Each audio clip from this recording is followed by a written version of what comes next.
അമ്മയ്ക്കും ഈശോയ്ക്കും 1000 നന്ദി. എൻ്റെ പേര് അനീഷ. ഞാൻ പുതിയതുറയിൽ നിന്നാണ് വരുന്നത്. എനിക്ക് വിവാഹം കഴിഞ്ഞ് 8.5 വർഷമായിട്ടും സ്വന്തമായിട്ടൊരു ഭവനമില്ലായിരുന്നു. അമ്മയുടെ കൂടെയാണ് താമസിക്കുന്നത്. അങ്ങനെ ഇരിക്കുന്ന സമയത്ത് എൻ്റെ അച്ചാച്ചൻ ഇവിടെ വന്ന് ഉടമ്പടി എടുത്തിട്ടുണ്ടായിരുന്നു. എന്നോട് കൃപാസനത്തിൻ്റെ കാര്യം പറഞ്ഞു. ഞാനത് കാര്യമാക്കിയില്ല. മേരി ആൻറ്റി ഒരു ദിവസം പത്രം കൊണ്ട് വന്നിട്ട് പറഞ്ഞു, നിൻ്റെ വിഷമങ്ങളെല്ലാം മാറി, നീ കൃപാസനത്ത് വന്ന് പ്രാർത്ഥിക്കൂ, ഉടമ്പടി എടുക്കണമെന്ന് പറഞ്ഞു. അങ്ങനെ ഞാൻ ഇവിടെ വന്ന് ഉടമ്പടി എടുത്തു. എനിക്ക് ഭവനം 8.5 വർഷമായിട്ടില്ലായിരുന്നു. ഞാനിവിടെ വന്ന് അമ്മയുടെ മുൻപിൽ കരഞ്ഞ് പ്രാർത്ഥിച്ചു, എനിക്ക് സ്വന്തമായിട്ടൊരു ഭവനം വേണം എന്ന് പറഞ്ഞു. അതിനെൻ്റെ ഭർത്താവ് സമ്മതിക്കുന്നില്ലായിരുന്നു. ഒരു ഭവനം എടുക്കാനായിട്ട് എൻ്റെ ഭർത്താവ് സമ്മതിക്കുന്നില്ല. അങ്ങനെ എത്ര പറഞ്ഞിട്ട് സമ്മതിക്കുന്നില്ല. അങ്ങനെ ഇവിടെ വന്ന് ഞാൻ കരഞ്ഞ് പ്രാർത്ഥിച്ചു.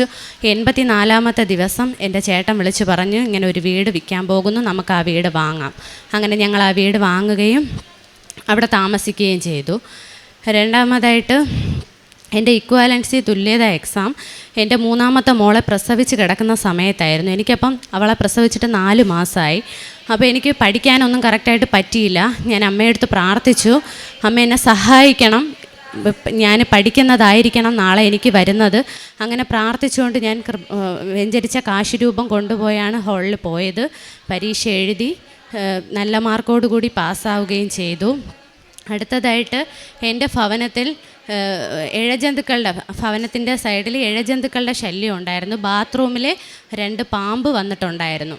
എന്നിട്ട് ഞാനിവിടെ കൃപാസനത്തിൽ വന്നു പ്രാർത്ഥിച്ചു, ഉടമ്പടി പുതുക്കി വെഞ്ചരിച്ച ഉപ്പ് വീട്ടിൽ കൊണ്ടുപോയി വീടിനും പരിസരത്തും എല്ലാം തളിച്ചു. അതിനുശേഷം ഇപ്പോൾ 1.5 വർഷമായി കണ്ണിൽ പോലും കണ്ടിട്ടില്ല. അങ്ങനെ ഇഴജന്തുക്കൾ വന്നിട്ടുമില്ല വീട്ടിൽ. ആത്മീയമായിട്ട് ഒരുപാട് വളരാനായിട്ട് എനിക്ക് സാധിച്ചു.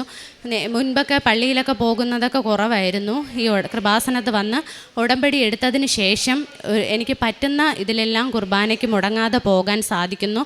പിന്നെ കുമ്പസാരം, അങ്ങനെ ദൈവികമായിട്ടുള്ള കൂദാശകളെല്ലാം കൂടാനായിട്ട് പരിശുദ്ധ അമ്മ വഴി എനിക്ക് സാധിച്ചു. പിന്നെ എൻ്റെ എല്ലാ പ്രയാസഘട്ടങ്ങളിലും ഞാൻ വേദനപ്പെട്ട അമ്മ എന്ന് വിളിക്കുമ്പോൾ എൻ്റെ വെളിപ്പുറത്ത് തന്നെ അമ്മ ഉണ്ട്. കൃപാസനത്ത് വന്ന് ഞാൻ പ്രാർത്ഥിച്ചതിന് ശേഷം ഇത്രയും വലിയ എൻ്റെ ജീവിതത്തിൽ തന്നെ ഒരുപാട് മാറ്റങ്ങൾ സംഭവിച്ചിട്ടുണ്ട്.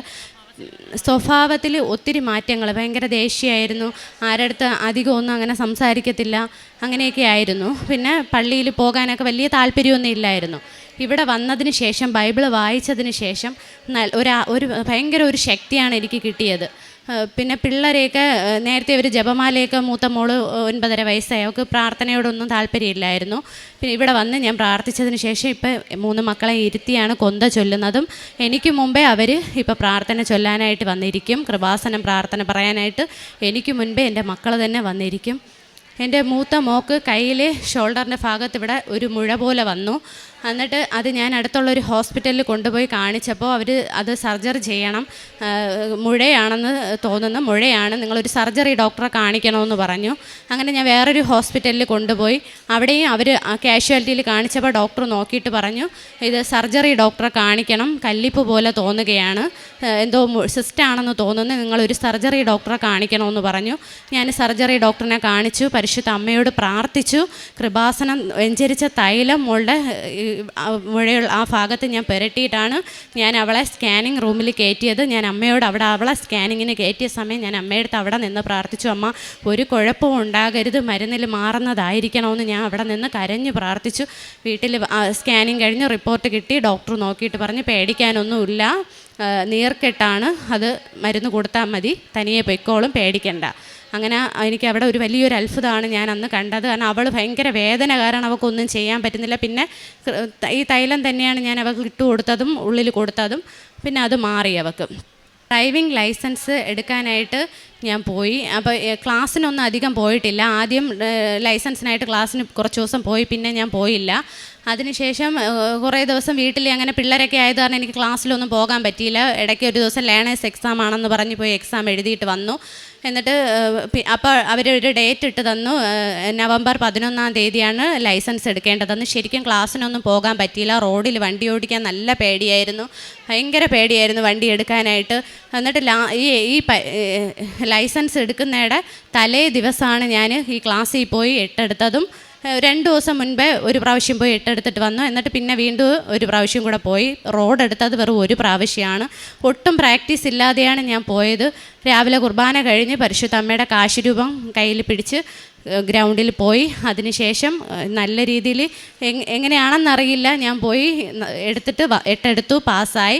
റോഡും പെട്ടെന്ന് തന്നെ എടുക്കുകയും ചെയ്തു, നല്ല ധൈര്യമായിട്ട് തന്നെ എടുക്കുകയും ചെയ്തു. റോഡ് ഓട്ടിക്കാൻ പേടിയായിരുന്നു, പക്ഷേ ഞാൻ പെട്ടെന്ന് എടുത്തു. അത് പരിശുദ്ധ അമ്മ എന്നെ സഹായിച്ചതാണെന്ന് ഞാൻ വിശ്വസിക്കുന്നു. കാരുണ്യ പ്രവർത്തനങ്ങളായിട്ട് കൃപാസനം പത്രം ഞാൻ വാങ്ങിച്ചു. എൻ്റെ വീട്ടിലുള്ള അടുത്ത അയൽവാസികൾക്കും എനിക്ക് അറിയാവുന്നവർക്കും പരിചയമില്ലാത്തവർക്കും കൊടുക്കുന്നതോടൊപ്പം എനിക്ക് നടന്ന കാര്യങ്ങളൊക്കെ എന്നെക്കൊണ്ട് പറ്റുന്ന രീതിയിലൊക്കെ ഞാൻ പറയുന്നുണ്ടായിരുന്നു. പിന്നെ ഹിന്ദുക്കൾക്കൊക്കെ കൊടുക്കും.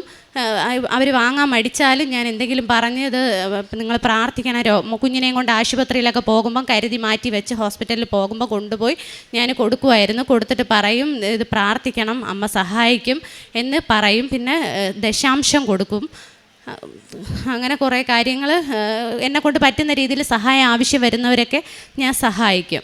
സങ്കീർത്തനങ്ങൾ 89 കർത്താവാണ് ഞങ്ങളുടെ പരിച, ഇസ്രായേലിൻ്റെ പരിശുദ്ധനാണ് ഞങ്ങളുടെ രാജാവ്. 18 തിരുവചനമാണ്. അനീഷ എന്ന മകള് തങ്ങൾക്കൊരു ഭവനം സ്വന്തമായിട്ടില്ല, 8.5 വർഷമായി. അതുമൂലമുള്ള ബുദ്ധിമുട്ടുകളൊക്കെ തനിക്കും ഉണ്ട്. എന്നാൽ ഹസ്ബൻഡ് ഒട്ടും സമ്മതിക്കാത്ത ഒരു അവസ്ഥ, സ്വന്തമായിട്ടൊരു ഭവനം ഇല്ലാത്തതിൻ്റെ ബുദ്ധിമുട്ടുകളുമൊക്കെ ആയിട്ട് മുമ്പോട്ട് പോകുമ്പോൾ ഇവിടെ വന്ന് ഉടമ്പടി എടുത്തതിന് ശേഷം ഉടമ്പടി എടുത്ത് 84-ാമത്തെ ദിവസം, 8.5 വർഷമായിട്ട് നടക്കാത്തത് 84-ാമത്തെ ദിവസം നടക്കുന്നു. അതിൻ്റെ ഗ്രീൻ സിഗ്നൽ കാണിച്ചു എന്നാണ് പറയുക. അങ്ങനെ ഇന്ന് തങ്ങൾക്ക് സ്വന്തമായിട്ട് ഒരു ഭവനം ലഭിച്ചതിൻ്റെ സന്തോഷം പങ്കുവയ്ക്കുന്ന ഈ മകള് അതോടൊപ്പം തന്നെ തൻ്റെ പരീക്ഷ പാസ്സായത്, ഹയർ സെക്കൻഡറി തുല്യതാ പരീക്ഷ, അത് തനിക്ക് ഒന്നും പഠിക്കാൻ പറ്റാത്ത സാഹചര്യത്തിൽ തൻ്റെ ഡെലിവറിയുടെ സമയത്ത് അതിനൊക്കെ തനിക്ക് കൃപ ലഭിച്ചത് ഉടമ്പടി കാശ് രൂപവുമായിട്ട് താൻ പോയി പരീക്ഷ എഴുതി അങ്ങനെ പാസ്സായ ഒരു എക്സാമാണെന്നും തൻ്റെ ഡ്രൈവിംഗ് ലൈസൻസിൻ്റെ കാര്യമൊക്കെ പറയുന്നുണ്ട്. സ്വഭാവത്തിൽ താൻ എത്രയേറെ തനിക്ക് മാറ്റങ്ങൾ വന്നു. കാരുണ്യ പ്രവർത്തനങ്ങൾ, പ്രേക്ഷിത പ്രവർത്തനം, അതിൻ്റെയൊക്കെ എന്തോ ഉത്സാഹമാണ് കർത്താവിനെ ശുശ്രൂഷിക്കുവാനായിട്ട് ഉടമ്പടി എടുത്തതിന് ശേഷം കഴിഞ്ഞത്. അതുപോലെ മക്കൾ, ആത്മീയ ജീവിതത്തിൽ മക്കളെ വളർത്തുവാൻ മാതാപിതാക്കൾക്ക് കഴിയുന്നു. ഇന്ന് തൻ്റെ മക്കളെ ജപമാല പഠിപ്പിച്ച് അവരെയും കൂടെ കൂട്ടി ജപമാല പ്രാർത്ഥിക്കുവാൻ, കുടുംബ പ്രാർത്ഥന പ്രാർത്ഥിക്കുവാനൊക്കെ പ്രത്യേകമായിട്ട് താൻ അതിനുവേണ്ടി സമയം കണ്ടെത്തുന്നു. എല്ലാറ്റിനും നന്ദി പറയുന്ന ഈ മകളോടൊപ്പം നമുക്കും കരങ്ങളടിച്ച് ഈശോയ്ക്കും അമ്മയ്ക്കും നന്ദി പറയാം. അത്യപൂർവ ദൈവാനുഭവങ്ങൾ ഇനി നിങ്ങൾക്കും സ്വന്തം.